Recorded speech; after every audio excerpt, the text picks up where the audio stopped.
ഉണ്ണീട്ടൻ വന്നു.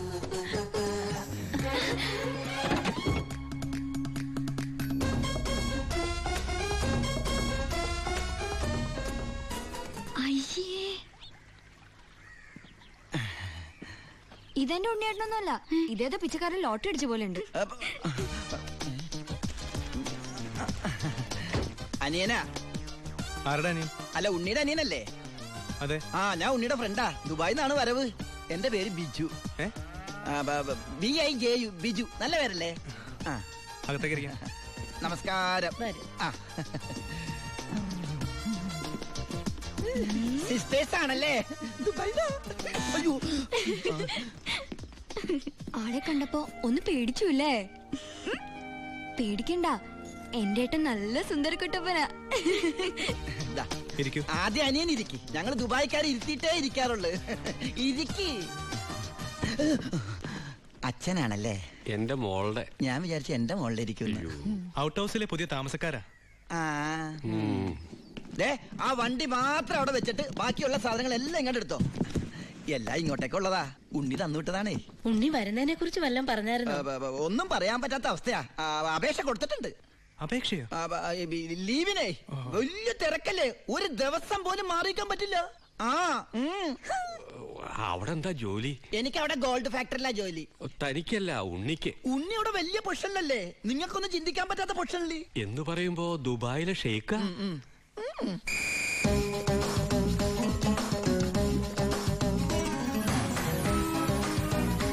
അസ്സലാമലൈക്കും.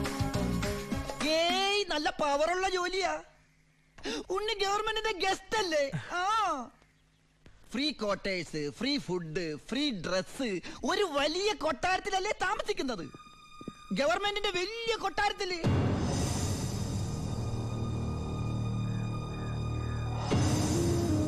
ആ കൊട്ടാരത്തിൽ പ്രവേശിക്കാൻ സ്പെഷ്യൽ പെർമിഷൻ വേണം.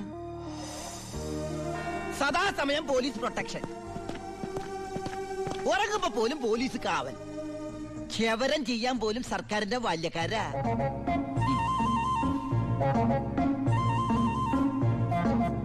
ഫുഡാണെങ്കിലാ 5 സ്റ്റാർ ഫുഡല്ലേ?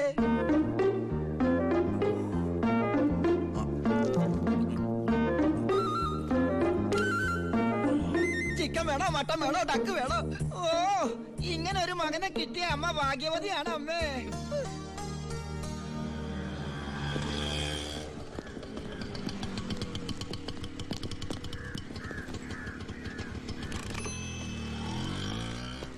ഒരാള് കേറാനുണ്ടേ. കർത്താവേ, ഒരിക്കലും പുറത്തേക്ക് പോകാൻ ഇടവരുത്തല്ലേ. നമസ്കാരം. ഇവിടെ ഒപ്പിട്.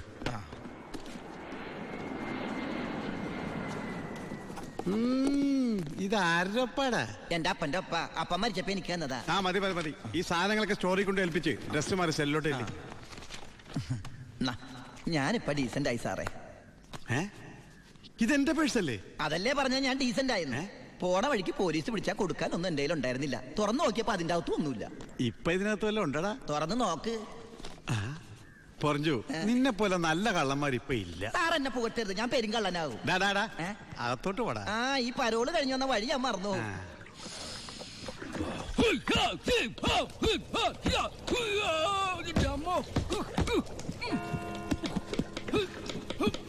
ചപ്പാത്തി സ്പെഷ്യലിസ്റ്റ് എത്തിയല്ലോ. ഹായ് എവരിബഡി, പൊറിഞ്ഞു വന്നു. ഞാനില്ലാഞ്ഞിട്ട് ബുദ്ധിമുട്ടൊന്നും ഉണ്ടായില്ലല്ലോ. എന്തായി? നീ പറഞ്ഞ പോലെ കച്ചി വന്ന് കാശുമായിട്ട് ഞാൻ ഡ്യൂട്ടി പെയ്ഡ് ഷോപ്പിൽ പോയി സാധനങ്ങളെല്ലാം വാങ്ങി വീട്ടിലെത്തിച്ചിട്ടുണ്ട്. ആർക്കും സംശയം തോന്നിയില്ല? സംശയം? ഹേ, ഞാൻ ദുബായിക്കാരായി വിലസിയില്ലേ? എന്റെ ഹെയർ സ്റ്റൈൽ മാറ്റിക്കളഞ്ഞില്ലേ? ഫേസ് ഇത് തന്നെയല്ലേ, പിന്നെന്താ കാര്യം? എത്ര നല്ല ആൾക്കാരാടാ നിന്റെ വീട്ടുകാരി. നീ എങ്ങനെ കുടുംബത്തിൽ പിറന്നടാ? ഇവിടെ നീ പരമശിവം, അവിടെ ഉണ്ണി ദാമോദർ. നീ പെരുങ്കള്ളനാ.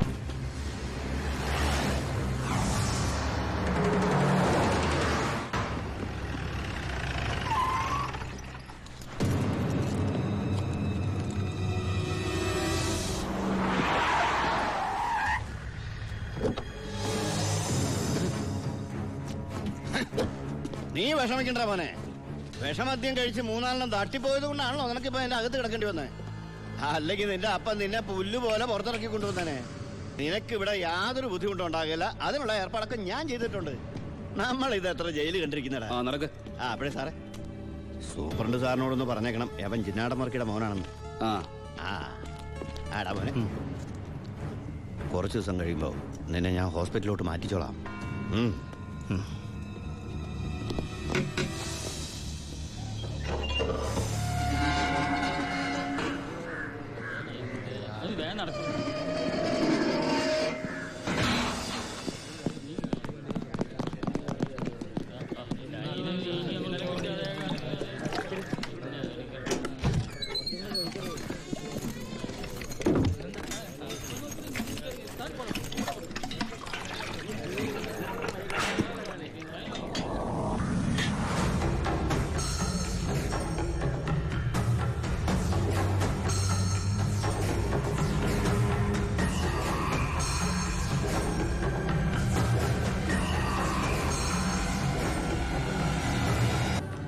Paramasivam, sorry sir.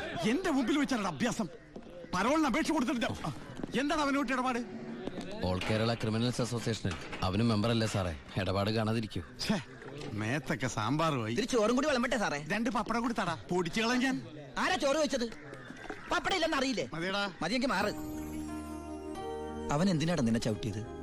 അവനെന്നെ ചവിട്ടാൻ തോന്നിയിട്ടുണ്ടാവും. അപ്പൊ അവൻ എന്നെ ചവിട്ടാൻ തോന്നിയില്ലല്ലോ. അതിന് നീയല്ലല്ലോ അവന്റെ ഏട്ടനെ കൊന്നത്. നീ ഒരാളെ കൊന്നു എനിക്ക് വിശ്വസിക്കാനാവുന്നില്ല. കേട്ടുമടുത്തിട്ടുള്ള സാധാരണ പ്രശ്നം തന്നെ എന്റേതും. പക്ഷേ ഒരു നോർമൽ ആൾക്കുണ്ടാകാവുന്ന ഏറ്റവും വലിയ പ്രശ്നം സാമ്പത്തിക ബാധ്യത. കടം കൊണ്ട് നിൽക്കക്കള്ളിയില്ലാതെ ആത്മഹത്യയുടെ പക്കത്തെത്തി എന്റെ കുടുംബത്തെ എങ്ങനെയെങ്കിലും രക്ഷിക്കണമെന്ന ഉദ്ദേശത്തോടെ ഞാൻ നാടുവിടാൻ തീരുമാനിച്ചു. ഒരു രാത്രി എങ്ങോട്ട് പോണെന്നറിയാതെ നാഷണൽ ഹൈവേയിൽ ഞാനങ്ങനെ നിന്നു. ഈ സമയം ദൂരെ നിന്ന് ദേവദൂതനെ പോലെ ഒരു ടാങ്കർ ലോറി വരുന്നത് ഞാൻ കണ്ടു. ദൈവം തോന്നിപ്പിച്ചാണോന്നറിയില്ല, ആ ഡ്രൈവർ വണ്ടി നിർത്തി. ഞാനും കൂടി പോന്നോട്ടെ? എങ്ങോട്ട്? അങ്ങനെ ഇന്ന സ്ഥലമൊന്നുമില്ല, എവിടം വരെ പോണു അവിടം വരെ.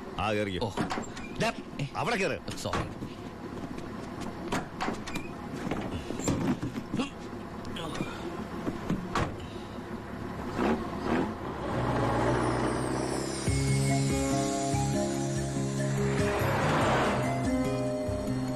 എങ്ങോട്ടാ? പോലീസ് പിടിച്ചില്ലെങ്കിൽ എത്തേണ്ടടുത്തെത്തും. പോലീസോ? അതെന്താ എന്റെ വണ്ടിയില്? സ്പിരിറ്റ്. സ്പിരിറ്റോ?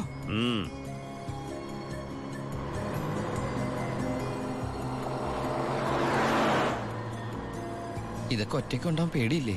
ഒറ്റയ്ക്ക് കൊണ്ടുപോകുന്ന അതിന്റെ സുഖം. പോലീസ് പിടിച്ചാൽ എന്നെ മാത്രം നോക്കിയാൽ മതിയല്ലോ. അപ്പൊ ഈ പോണ വഴിക്ക് പോലീസ് പിടിച്ച എന്റെ കാര്യം? അത് പോലീസുകാർ നോക്കിക്കോട്ടെ. നിന്നെ പിടിച്ച എനിക്കെന്താ? നിനക്ക് എന്നെ കുറിച്ച് ഒന്നും അറിയില്ല, എന്റെ പേര് പോലും. എന്താ ബായുടെ പേര്? അത് വേണ്ട. എന്നാലും പറ ബായ്. നീ ഇപ്പൊ എന്താ വിളിച്ചത്? ബായ്. ഭായ്, അത് തന്നെ വിളിച്ചാ മതി.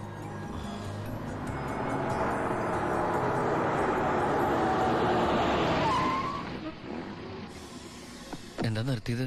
എന്നെ ഇറക്കി വിടാനാണോ? ഏയ് ദാ, പുണ്യാളന് നേർച്ചയിട്ട പാതി അങ്ങേര് നോക്കിക്കോളൂ. ഓ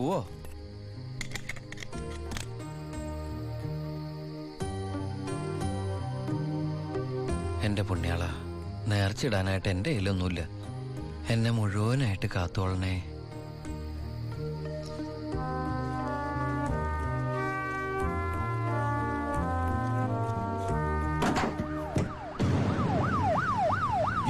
പോലീസ്. അയ്യോ,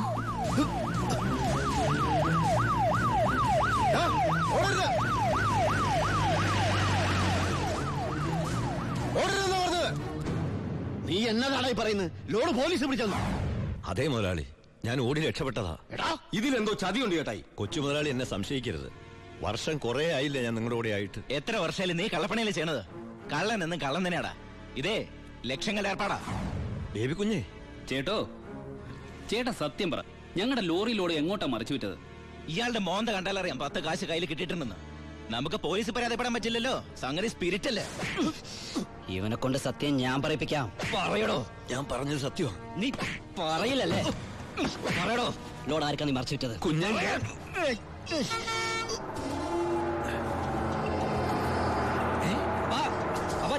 ലോറി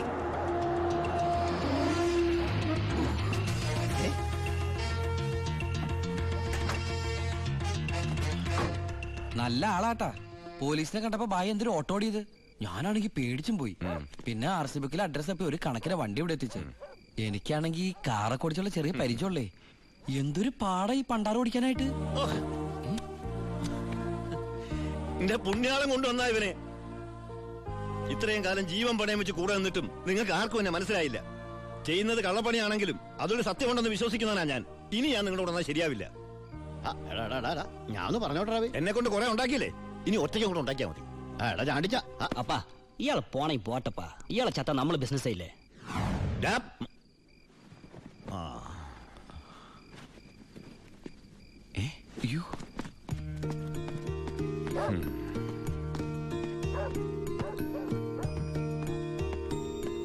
നീ എങ്ങോട്ടാ?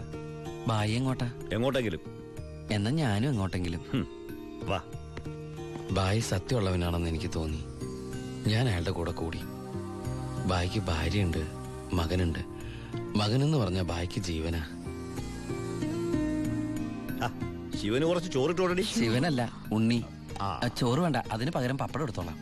നമ്മുടെ പരമശിവത്തിന്റെ നല്ല ഛായയില്ലടി ഇവന്. എനിക്കും കണ്ടപ്പോഴേ തോന്നി. ആരാ ഈ പരമശിവം? പണ്ട് ലോറി താവളത്തിൽ നിന്ന് കിട്ടിയതാ അവനെ. പിന്നീട് എനിക്ക് എന്റെ സ്വന്തം അനിയനെ പോലെയായി. 4 കൊല്ലം മുമ്പ് ഒരു ലോറി ആക്സിഡന്റിൽ അവൻ. ഇന്ന് വഴിയോരത്ത് നീ നിൽക്കണ കണ്ടപ്പോ ഞാൻ അവനെ ഓർത്തുപോയി. അതാ നിർത്തിയത്. എന്നെ ആ അനിയനായിട്ട് കണ്ടൂടെ? അതിനെന്താടാ ശിവ? ശിവനല്ല, ഉണ്ണി. എനിക്ക് നീ ശിവൻ തന്നെയാ. അങ്ങനെ ഉണ്ണി എന്ന ഞാൻ ബായിക്ക് ശിവനായി. ബായിക്ക് ഈ പരിപാടി സ്വന്തമായിട്ട് തുടങ്ങിക്കൂടെ? നീ വിചാരിക്കും പോലെ അത്ര നിസ്സാരമല്ല കാര്യങ്ങള്. ഇത്രയും കാലത്തെ എക്സ്പീരിയൻസ് വെച്ചിട്ട് ഒരു ലോഡ് ഒപ്പിക്കാൻ ബായിക്ക് പറ്റില്ലേ? അത് പറ്റും. പക്ഷെ എങ്ങനെ കടത്തിക്കൊണ്ടുപോരും? ചെക്ക് പോസ്റ്റിലൊക്കെ നല്ല കാശറിയണം. അതെവിടുന്ന്? ഒന്ന് ഞാൻ പറയാം. സാധനം കിട്ടിയ കാശ് മുടക്കില്ലാതെ ചെക്ക് പോസ്റ്റ് എടുത്തുന്ന കാര്യം ഞാൻ ഏറ്റു. അതിനുള്ള ചില നുണുക്ക് വിദ്യകളൊക്കെ എന്റെ ഉണ്ട് ബായി. ആ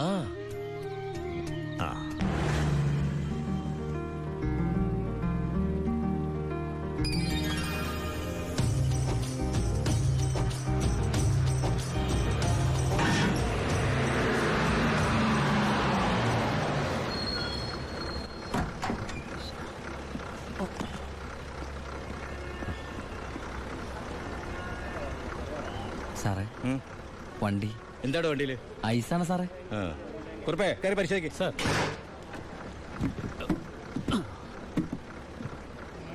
നന്നായി പരിശോധിക്കണോ? സാർ സാറേ പെട്ടെന്നായിക്കോട്ടെ, അല്ലെങ്കിൽ ഐസ് ഐസ് വാട്ടർ ആവും. സാറേ ഇത് ഫുൾ ഐസാ.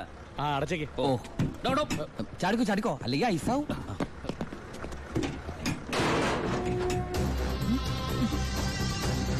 വിട്ടോ വിട്ടോ, ഏൻ വിട്ടോ.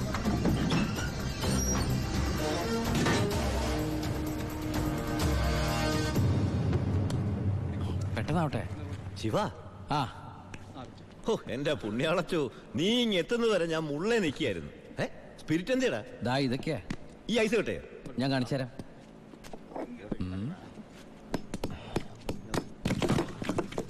ദാ ഒറിജിനൽ സ്പിരിറ്റ്. എന്റെ അമ്മച്ചി, ഒടുക്കത്തെ ബുദ്ധി തന്നെ. അല്ലടാ, ഐസിന്റെ ഉള്ളി വെച്ചിട്ട് സ്പിരിറ്റ് എന്താ ഐസ് ആവാത്തേ? എന്റെ ബായ്, വെള്ളം 0 ഡിഗ്രി സെന്റിഗ്രേഡിൽ ഐസ് ആവും. പക്ഷെ സ്പിരിറ്റ് ഐസ് ആവണമെങ്കിൽ -112 ഡിഗ്രി എങ്കിലും വേണം. കെമിസ്ട്രി പഠിച്ചതിന്റെ ഗുണ. എന്തായാലും കെമിക്കറി കണ്ടുപിടിച്ചു. കെമിക്കറി അല്ല, കെമിസ്ട്രി. അവൻ ഭയങ്കര തന്നെ. ഇത് എത്ര രൂപയുടെ മുതലാന്ന് അറിയാമോ നിനക്ക്? നിനക്ക് ഞാൻ എന്താ തരേണ്ടത്?